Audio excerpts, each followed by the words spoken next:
Shalom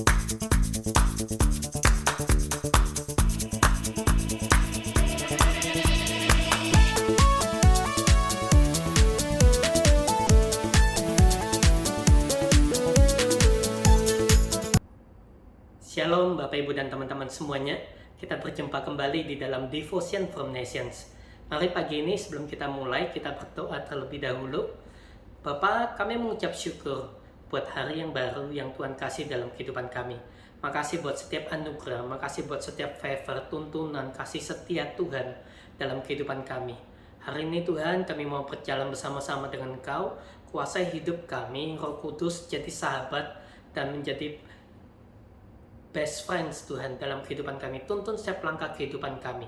Kemanapun kami pergi, kami boleh jadi berkat. Juga sebentar kami mau belajar kebenaran firman-Mu Tuhan. Kami berdoa biar firman kebenaran yang kami terima ini boleh menjadi kekuatan, kebenaran yang memerdekakan hidup kami. Sehingga kami tahu apa yang harus kami bangun untuk menghadapi tahun depan Tuhan. Makasih Tuhan, kami bersyukur buat semuanya. Di dalam nama Tuhan Yesus kami berdoa. Amin. Nah, saudara, pagi ini saya ingin berbicara tentang yang namanya mesbah keluarga. Karena dalam beberapa minggu terakhir ini Tuhan berbicara banyak sekali di gereja kami tentang bagaimana salah satunya tahun depan akan terjadi namanya kegoncangan ekonomi dan juga keluarga. Oleh sebab itu Tuhan sampai mengingatkan berkali-kali di dalam gereja kami, di dalam doa, bahwa ayo mulai bangun yang namanya mesbah keluarga. Kalau Anda ingat, kemarin kita sempat membahas yang namanya personal relationship dengan Tuhan. Tetapi hari ini Tuhan katakan bukan hanya personal relationship-nya kita dengan Tuhan yang kita bangun, kita jaga, tetapi juga ada yang namanya mesbah keluarga. Karena mesbah keluarga ini yang juga menjadi salah satu fondasi, salah satu faktor kunci untuk kita bisa menghadapi kegoncangan yang akan terjadi tahun depan. Kita belum sampai di titik yang sangat aman, tapi saya percaya ketika Tuhan memberikan direction, itu artinya Tuhan juga bisa memberikan excuse untuk kita tidak mengalami kegoncangan, atau Tuhan memberikan pondasi sehingga kita nggak akan mengalami kegoncangan sampai merusak, tetapi itu akan menguatkan hidupnya kita. Nah, kenapa keluarga itu menjadi sangat penting? Karena saya percaya di hadapan Tuhan keluarga itu sangat berharga. Kalau Anda lihat di dalam Kejadian pasal 1 ayat yang ke-27 sampai ke-28, di sana dikatakan maka Allah menciptakan manusia itu menurut gambarnya. Menurut gambar Allah diciptakannya dia, laki-laki dan perempuan diciptakannya mereka. Allah memberkati mereka, lalu Allah berfirman kepada mereka, beranak cuculah dan bertambah banyak. Penuhilah bumi dan taklukkanlah itu. Berkuasalah atas ikan-ikan di laut dan burung-burung di udara, dan atas segala binatang yang rayap di bumi.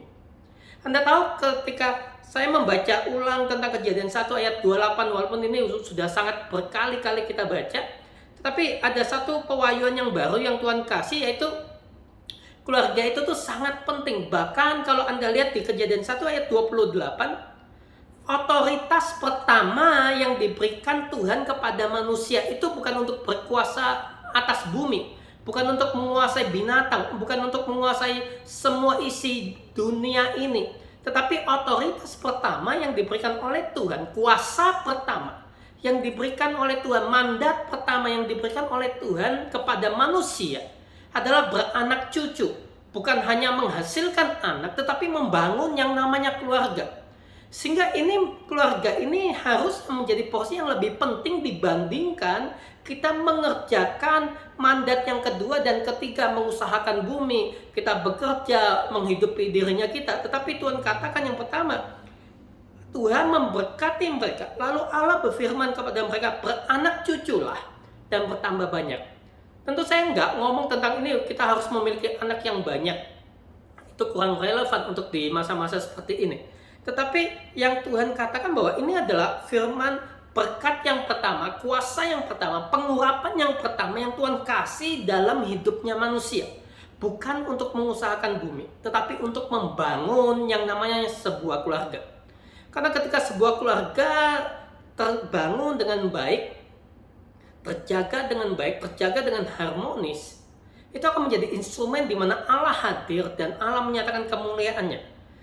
Tuhan nggak memberikan mandat untuk Anda dan saya kerja dulu. Tuhan nggak memberikan mandat untuk Anda dan saya untuk melayani ke sana ke sini. Tetapi yang mandat pertama yang Tuhan kasih, yaitu bangun yang namanya keluarga. Jadi menurut saya ini yang sedang Tuhan ingatkan kembali buat kita untuk ayo bangun kembali yang namanya keluarganya kita. Bangun kembali mesbah keluarga. Masa-masa COVID-19 mulai tahun 19 sampai tahun ini, angka perceraian itu tuh meningkat dengan sangat drastis. Karena mereka yang dulunya sangat jarang ketemu suami istri tiba-tiba dipaksa tinggal dalam satu rumah dalam suatu masa yang mereka nggak bisa kemana-mana sehingga konfliknya begitu tinggi. Tingkat stresnya begitu tinggi. Nah, kegoncangan ini saya pikir sesuai dengan apa yang Tuhan beritahu kepada kami bahwa itu belum selesai, tapi ke depan masih ada yang namanya kegoncangan ekonomi dan keluarga. Oleh sebab itu saat ini Tuhan mengingatkan kita untuk ayo bangun kembali yang namanya mesbah keluarga. Kuatkan kembali, unitikan kembali setiap keluarga. Tentu kita sebagai pria, sebagai kepala keluarga mengemban tugas yang tanggung jawab yang lebih besar dibandingkan istri dan anak-anak. Tapi saya juga ingin mengajak semua istri dan semua anak-anak, ayo bangun yang namanya mesbah keluarga. Setidaknya ada dua hal yang saya ingin sampaikan buat Bapak Ibu dan teman-teman semuanya pagi ini. Kenapa sih penting untuk kita ada yang namanya mesbah keluarga? Yang pertama, saya percaya dengan adanya mesbah keluarga, kita memiliki sumber kasih yang abadi. Ada resources yang eternal. Ada yang ada sumber daya yang nggak akan pernah habis, yaitu love. Ketika kita sebagai sebuah keluarga, suami, istri, anak, datang kepada Tuhan dan kita menghadap kepada Tuhan, saya percaya di momen itu, masing-masing semua anggota keluarga mengalami yang namanya hadirat Tuhan. Ada kasih, ada sukacita, ada damai, ada pengendalian diri, ada kelemah lembutan, ada kerendahan hati di sana. Di sana Tuhan mencurahkan kasih-Nya dalam hidupnya kita. Sehingga ketika kita memperoleh itu, kita bangun mesbah keluarga, kita doa bareng, dan Tuhan memberikan itu, masing-masing anggota keluarga, terutama sepasang suami istri, mereka tidak lagi menuntut satu sama lain untuk, hey, you don't love me. Kau nggak sayang lagi sama aku. Tetapi karena masing-masing kita sudah bangun personal relationship dengan Tuhan, kemudian kita bangun juga yang namanya mesbah keluarga. Sang suami dan sang istri menerima kasih yang sempurna daripada Tuhan, sehingga mereka tidak akan saling menuntut. Tetapi apa yang terjadi? Mereka akan mulai saling memberikan satu sama lain. Mereka akan mulai saling mengasihi satu sama lain. Bukan karena apa yang dilakukan pasangannya kepada mereka, tetapi karena apa yang diterima dari Tuhan, dan mereka berikan kepada pasangan, mereka berikan kepada anaknya mereka, kepada cucunya mereka, kepada keluarga yang di sekeliling mereka. Sehingga ketika kita bangun yang namanya mesbah keluarga, akan ada sumber yang gak akan pernah habis. Kalau kita hanya mengandalkan kekuatan kita, manusia punya batas kesabaran, tapi Tuhan panjang sabar dan Dia sanggup menyediakan eternal love dalam hidupnya kita. Tapi kalau kita mengandalkan kekuatannya kita, lihat istri, lihat anak, lihat suami, nyebelin, satu hari mungkin tahan, satu minggu mungkin tahan, satu bulan sudah mulai nggak tahan, satu tahun sudah nggak tahan sama sekali. Dalam masa corona akhirnya divorce, memilih pisah jalan. Nah, itu yang harus kita bangun, yang harus kita jaga sama-sama untuk kita di tahun 2022 bisa survive. Bangun yang namanya mesbah keluarga. Sehingga masing-masing kita nggak saling menuntut lagi satu sama lain, tetapi kita bisa saling memberi. Kita nggak lagi meminta, tapi kita mulai giving. I love you because God love me, not because you love me. Nah, ini yang akan terbangun ketika kita bangun yang namanya mesbah keluarga. Hal yang kedua, saya percaya ketika kita membangun yang namanya mesbah keluarga itu menjaga yang namanya harmoni dan unity di dalam keluarga. Saya secara pribadi biasanya mengadakan mesbah keluarga pada waktu malam. Dan mesbah keluarga ini menjadi benteng dalam kehidupan keluarganya kami untuk supaya tidak terjadi konflik yang berkepanjangan. Firman Tuhan berkata, kalau engkau marah jangan sampai matahari terbenam. Jadi saya dengan istrinya saya punya komitmen kalau kami punya masalah harus selesai hari itu juga. Nah, kalau kami mengandalkan kekuatan kami, akan ada masanya kita nggak kuat. Akan ada masanya kita lagi sebel-sebelan. Tetapi ketika ada yang namanya mesbah keluarga setiap malam yang kami bangun, itu menjadi benteng.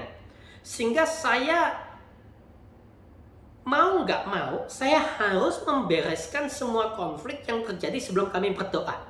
Gak mungkin kami berdoa kepada Tuhan, Tuhan makasih Tuhan buat istri, buat anak dengan hati yang dongkol, dengan hati yang masih panas, dengan hati yang masih kesel.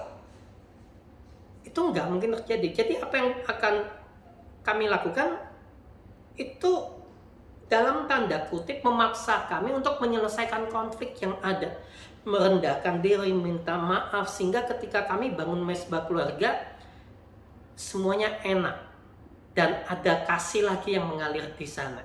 Nah, ini akan menjadi benteng yang sangat baik buat keluarganya kita, karena kita tidak mengizinkan konflik itu berlarut-larut sehingga akhirnya meledak dan menjadi divorce. Tapi kita menyelesaikan itu day by day. Kita nggak menumpuk itu. Dengan apa? Dengan adanya mesbah keluarga. Kita selesaikan semuanya. Atau kalau sampai nggak sanggup, kita mesbah keluarga, kita doa. Dan ketika kita doa, kita ada kasih, ada kelemah lembutan, ada kerendahan hati. Tuhan memberikan shalom. Sehingga kita dikasih kekuatan untuk menyelesaikan konflik. So, 2 poin ini menurut saya sangat penting untuk kita bersama-sama membangun yang namanya mesbah keluarga ini. Ayo sama-sama bangun, dan kita bangun keluarga yang solid, keluarga yang saling menopang satu sama lain, bukan saling menuntut satu sama lain, sehingga kegoncangan apapun yang terjadi kita tetap solid, dan kita bisa terus jadi berkat, dan kita nggak menjadi batu sandungan di antara keluarga kita sendiri. Mari kita berdoa. Bapak, kami bersyukur Tuhan buat hari ini. Hamba hari ini berdoa Tuhan buat setiap keluarga demi keluarga yang menonton ini Tuhan. Biar setiap kami diberikan kemampuan untuk membangun kembali yang namanya mesbah keluarga dalam hidup kami. Kami bangun hadirat Tuhan. Kami bangun mesbah Tuhan. Kami punya fellowship dengan Engkau Tuhan antara anggota keluarga kami. Dan kami percaya kami akan menerima sumber kasih yang gak akan pernah habis dalam keluarga kami. Ada sukacita yang selalu ada, selalu mengalir, ada shalom yang selalu mengalir, ada pengendalian diri, ada kerendahan hati, ada kelemah lembutan yang menguasai keluarga kami. Bahkan ini akan menjadi benteng sehingga keluarga kami akan tetap kuat Tuhan. Kami nggak akan mudah diserang oleh musuh. Kami punya solusi, kami punya Engkau yang menjadi sandaran dalam keluarga kami. Makasih Tuhan. Kami bersyukur berkati setiap umat-Mu saat ini, biar hari ini kami boleh jalan dengan Kau dan jadi berkat dimanapun kami berada. Di dalam nama Tuhan Yesus, kami berdoa dan bersyukur. Amin. God bless you.